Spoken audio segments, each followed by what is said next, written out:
Hello and welcome back students.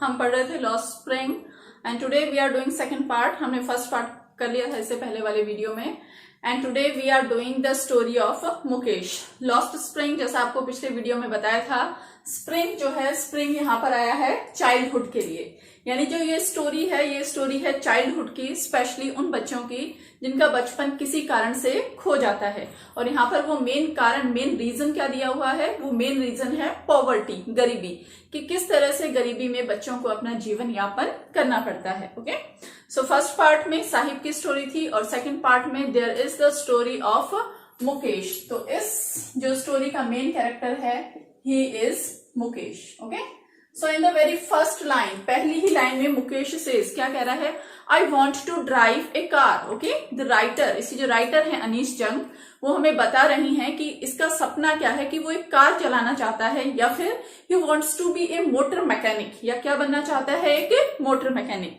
That means the focus of Mukesh का focus क्या है, he wants to be his own master, वो अपना master खुद बनना चाहता है, अपना मालिक खुद बनना चाहता है, किसी और पे डिपेंड नहीं रहता। But see what the author says, author क्या कहती हैं, that his dream is like a mirage, कि उसका जो ड्रीम है इज लाइक अ मिराज। पिछले वीडियो में भी आपको बताया था mirage is a day dream. Okay, एक दिवस स्वप्न की तरह, यानी उस सपने की तरह है जो आप दिन में देखते हैं लेकिन जिसके पूरा होने के चांसेस बहुत कम रहते हैं।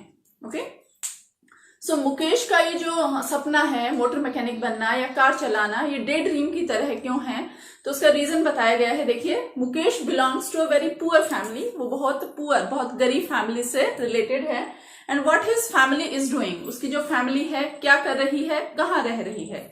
सो Mukesh belongs to a family of bangle makers, किसकी फैमिली से बिलोंग करता है, bangle makers. What are bangles, bangles are chudiyan, तो वो लोग जो चूड़ियां बनाते हैं उनकी फैमिली से मुकेश बिलोंग करता है। And making bangles, bangle making का जो वर्क है we all know is very famous in Firozabad, सबसे ज्यादा कहां पर होता है, Firozabad.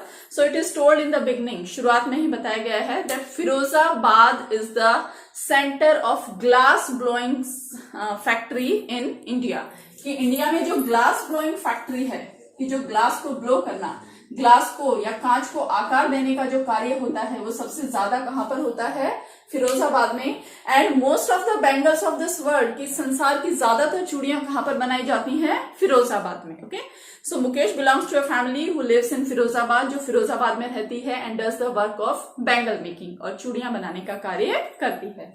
Now in the very first page में ही ऑथर आपको ये बता रही हैं that in what type of condition are they living, वो कैसी कंडीशन में रह रहे हैं, and what type of work are they doing, किस तरह का कार्य वो कर रहे हैं। ओके, तो इन the very beginning author tells you, author बताती है that their houses, कि उनके जो घर हैं, they are not house, वो घर नहीं है, they are dingy cells, dingy हम कह सकते हैं गंदी, उनके जो घर हैं वो गंदी सेल्स के जैसे हैं। देखिए सेल, एक तो होता है घर, हाउस, और सेल आप किसे कहेंगे, कोठरी, जो बहुत छोटा घर है जिसमें ना वेंटिलेशन है, ना हवा आती है, ना प्रकाश आता है।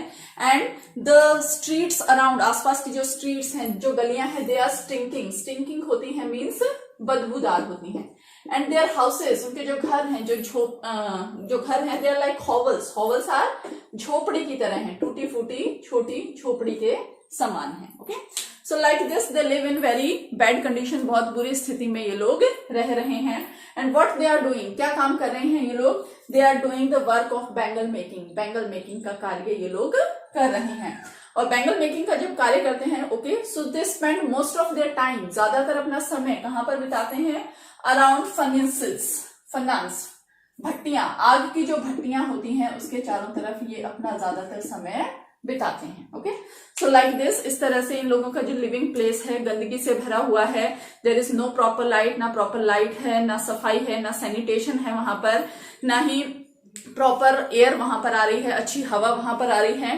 And what happens in these conditions, in conditions में ऑलमोस्ट 20,000 चिल्ड्रन, लगभग 20,000 की संख्या में बच्चे जो हैं, दे आर वर्क कर रहे हैं, किसमें वर्क कर रहे हैं, बैंगल मेकिंग फैक्ट्रीज में, चूड़ियां बनाने की फैक्ट्रीज में। दे आर सोल्डरिंग, वो सोल्डर करना इज ग्लास में, कांच में जो टांका लगाने का काम किया जाता है, कांच को जोड़ने का जो काम किया जाता है, उसमें भी ये बच्चे हिस्सा लेते हैं। एंड व्हाट हैपन्स, रिजल्ट क्या होता है, they have to spend most of their time, उन्हें अपना ज्यादातर समय बिताना पड़ता है अराउंड फर्नांसेस, भट्टियों के आसपास, और या फिर ऐसी सेल्स में, ऐसे घरों में, ऐसी झोपड़ियों में where there is no air no light, जहां पर एयर और लाइट नहीं है। They work of soldering, soldering का वो कार्य करते हैं। They working with the bangles, bangles के साथ वो काम कर रहे हैं। सो व्हाट हैपन्स, उसके परिणाम स्वरूप क्या होता है, they have to look continuously, उन्हें लगातार देखते रहना पड़ता है ग्लास को, और साथ ही साथ उन्हें बहुत ज्यादा हीट को बर्दाश्त करना पड़ता है। Okay, the author also tells us, author हमें ये भी बताती है that she went to Mukesh house, वो मुकेश के घर भी गई। And when she saw the condition of his house, जब वो उसके घर की कंडीशन देखती है, शी नोटिस, तो उसने क्या नोट किया, दैट हिज हाउस, उसका जो हाउस था, was totally in a very poor condition, poor broken condition में था। हिज फादर एंड ग्रैंडफादर, उसके जो फादर या ग्रैंडफादर हैं, they did not have enough money, उनके पास इतना पैसा भी नहीं है, that they could get a good house for themselves, कि वो अपने लिए एक अच्छा घर बनवा सकें। The condition of the women, उस वहां पर जो विमेन की कंडीशन थी वो भी बहुत बुरी थी। They had to stay in wheels all the time, पूरे टाइम उन्हें व्हील्स में, व्हील्स हम किसे कहेंगे, घूंघट में रहना पड़ रहा है। एंड व्हाट, और इसके साथ साथ ही they have to do all the household work, सारा हाउस होल्ड कार्य कर रही हैं। They are helping in bangle makings, bangle makings का कार्य वो कर रही हैं। And what the grandmother of Mukesh says, Mukesh की जो ग्रैंड मदर है वो क्या कह रही हैं, देखिए, शी सेज दैट हमें पूरे टाइम कभी भी पेट भर खाना नहीं मिलता, यानी उनका पूरा लाइफ टाइम स्पेंड हो गया है, पूरा जीवन उनका बीत गया है, लेकिन अभी तक उन्हें अच्छा खाना नहीं मिला। Same is the condition of his father, यही कंडीशन उसके फादर की है। He has not enough money, उसके पास इतना पैसा भी नहीं है, that he can get a good house for himself, कि वो अपने लिए एक अच्छा घर बनवा सके। Okay, what he is able to give to his children, वो अपने बच्चों को सिर्फ क्या दे सका है, ओनली वन थिंग, सिर्फ एक चीज, the art of making bangles, वो अपने बच्चों को सिर्फ एक चीज दे सका है, सिर्फ एक चीज सिखा सका है, वो चीज क्या है, बैंगल्स बनाने की कला। ओके, यानी उनके फादर्स के पास ना पैसा है ना कुछ है, वो सिर्फ अपने बच्चों को बैंगल्स बनाना, चूड़ियां बनाना सिखा सके हैं। ओके, एंड आफ्टर दैट, और उसके बाद क्या होता है, the children of that locality, उस लोकेलिटी के, उस स्थान के, फिरोजाबाद के जितने चिल्ड्रन हैं, जितने बच्चे हैं, उनमें से अधिकांशतः आर हेल्पिंग देयर पेरेंट्स, वो अपने पेरेंट्स की, अपने एल्डर्स की हेल्प कर रहे हैं इन मेकिंग बैंगल्स, बैंगल्स बनाने में, चूड़ियां बनाने में।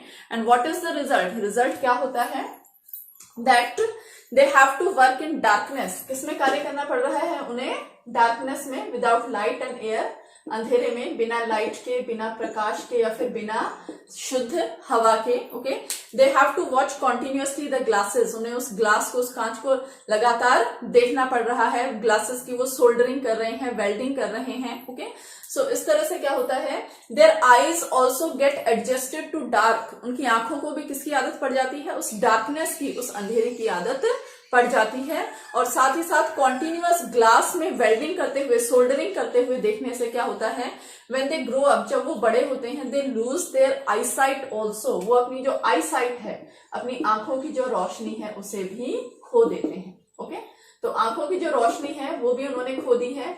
और इसके साथ ही देखिए और कौन कौन से नेगेटिव इफेक्ट्स हैं, और कौन कौन से बुरे प्रभाव उनके ऊपर पड़ रहे हैं। Okay, that when they are making bangles, जब वो बैंगल्स बना रहे हैं, okay, they are not taking fresh air, उन्हें फ्रेश एयर नहीं मिल रहा। Okay, so what is the result of that, उसका रिजल्ट क्या हो रहा है, they are getting many diseases, उन्हें बहुत सारी डिजीज हो रही हैं, बहुत सारी बीमारियां हो रही हैं। डिजीजेस, वो बीमारियां दैट आर रिलेटेड, जो संबंधित हैं किससे, टू देयर लंग्स, जो उनके लंग्स से, उनके फेफड़ों से संबंधित है। लंग्स आर फेफड़े, फेफड़ों से संबंधित बहुत सारी बीमारियां उन्हें हो रही हैं, आंखों से संबंधित बहुत सारी प्रॉब्लम्स उन्हें हो रही हैं। दे आर गेटिंग ओल्डर सून, वो बहुत जल्दी बूढ़े हो रहे हैं। एंड लाइक दिस, और इस तरह से they have lost all the Joy, उन्होंने अपने जॉय, सारा आनंद खो दिया है अपने बचपन का। They are not able to get proper education, उन्हें प्रॉपर एजुकेशन भी नहीं मिल रही, because parents are not sending them to school, उन्हें स्कूल भेजने में इंटरेस्टेड नहीं है, but they are more interested in getting their help, उनकी हेल्प लेने में इंटरेस्ट है इन मेकिंग बैंगल्स, बैंगल्स बनाने में। Like this they face many problems, उन्हें बहुत सारी समस्याओं का सामना करना पड़ता है.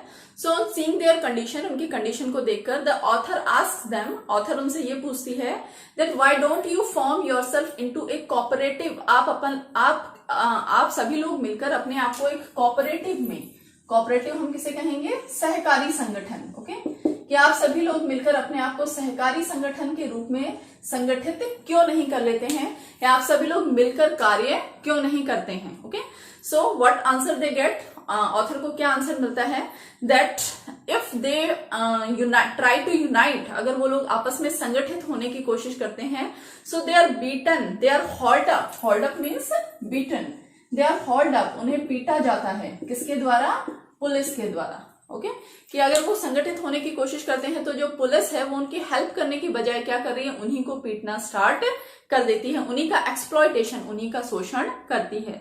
सो लाइक दिस, इस तरह से they are not able to earn money by cooperative, वो कोऑपरेटिव के द्वारा, सहकारिता के द्वारा पैसा नहीं कमा सकते.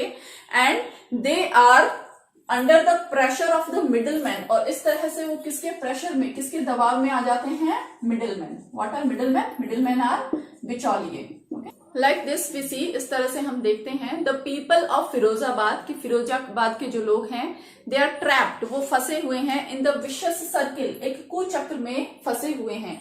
ये कुचक्र किसका है, मिडिलमैन, बिचौलियों का, ब्यूरोक्रेट्स, लाल फीताशाही, अधिकारी लोग भी उनका शोषण कर रहे हैं, पॉलिटिशियंस जो है, राजनेता हैं, वो भी उनका शोषण कर रहे हैं, जो पुलिसमैन हैं, जो पुलिस वाले हैं, वो भी उनका शोषण कर रहे हैं. सो नीड इज दिस, जरूरत ये है that they must be given proper opportunities, इन्हें सही अपॉर्चुनिटीज, सही अवसर दिए जाने चाहिए. They must be given proper education, सही शिक्षा इन्हें दी जानी चाहिए. Okay, so through the example of Mukesh and Sahib, Mukesh और साहिब के एग्जाम्पल्स के थ्रू ऑथर आपको बता रही हैं that these poor children have the right, इनके पास भी अधिकार है कि इन्हें भी proper education, proper food, proper environment, proper वातावरण इन्हें मिले. ओके, बट इन सभी बच्चों के लिए ये सारी चीजें प्राप्त करना एक तरह का डे ड्रीम है, एक तरह का दिवा स्वप्न है, जिसे प्राप्त करना बहुत मुश्किल है. But when the author sees someone like Mukesh, लेकिन जब वो मुकेश जैसे व्यक्ति को, बच्चों को देखती है, तो ऑथर बड़ी होपफुल हो जाती है, बड़ी आशावादी हो जाती है. वाई, क्यों, because Mukesh is a person, Mukesh वो व्यक्ति है जो अभी भी ये सोचता है that I don't have to do bangle making, मुझे बैंगल मेकिंग का कार्य नहीं करना. I have to be a motor mechanic, मुझे मोटर मैकेनिक बनना है. I have to drive a car, मुझे कार चलानी है. That means he is thinking differently, वो कुछ अलग तो सोच रहा है कम से कम from his fathers and grandfather, अपने फादर से और ग्रैंडफादर से. So there is a hope, एक उम्मीद है कि शायद अगर ये लोग डिफरेंट सोचना शुरू करें, कुछ अलग सीखना शुरू करें, एजुकेशन पाना अगर ये लोग स्टार्ट कर दें, तो इस तरह का जो कुचक्र है उससे शायद ये लोग बाहर आ जाएं. Okay, so like this in this chapter through the examples of Sahib and Mukesh, author ने आपको बताया कि किस तरह से इनका जो स्प्रिंग है, जो चाइल्डहुड है, वो खो गया है, किस तरह से इन लोगों का एक्सप्लॉयटेशन किया जा रहा है, किस तरह से इनका शोषण किया जा रहा है, और इलीगल, गैर कानूनी कार्य में इन बच्चों को धकेला जा रहा है. दे आर फोर्स्ड, उन्हें फोर्स किया जा रहा है to work in factories, to work in hotels, इनसे गार्बेज उठवाने का कार्य किया जा रहा है. सो द लॉ, जो कानून है, उसको लागू किया जाना चाहिए. These types of works should be stopped, और ऐसे कार्यों को बंद किया जाना चाहिए. They are to be given proper food, proper environment, proper education, ये सारी चीजें इन्हें मिलनी चाहिए. Okay, so this was the message of the chapter, ये चैप्टर का मैसेज था. With this I am stopping today, आज मैं यहीं पर रुकती हूँ. We will meet in the next video with the next chapter. Till then keep studying, पढ़ते रहिए, and also stay connected to our channel. Thank you.